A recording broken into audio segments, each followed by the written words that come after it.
ସଙ୍ଗୀତା କ'ଣ କରୁଛୁ? ହଁ, ମସଲା ଉପମା। ସାଙ୍ଗମାନେ ସଙ୍ଗୀତା ଆଜି ସୋମବାର ଉପାସ ପାଇଁ ଚଲେଇଛି ମସଲା ଉପମା ପାଇଁ।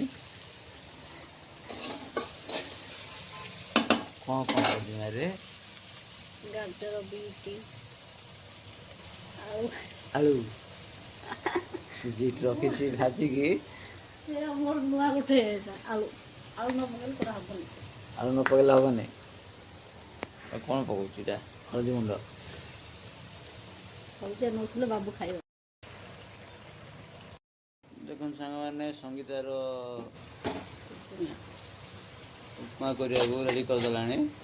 ଆରେ ବିଟ୍ ପଡ଼ିଛି, ଗାଜର ପଡ଼ିଛି, ଆଳୁ ମଧ୍ୟ ପଡ଼ିଛି।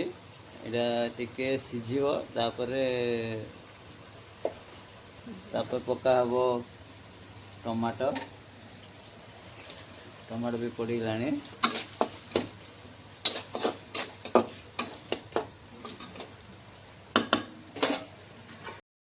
ସାଙ୍ଗମାନେ କିଛି ସମୟ ସିଝିଲା ପରେ ଏବେ ସୁଜି ପକାଇବ। ପୁରା ଘାଣ୍ଟି ଦେଉଛନ୍ତି।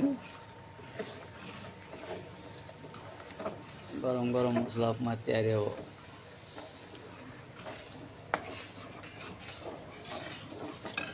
କିଛି ସମୟ ଘୋଡ଼େଇକି ରଖିଦେବେ, ତାପରେ ହେଇଯିବ ଉପମା ଆଉ।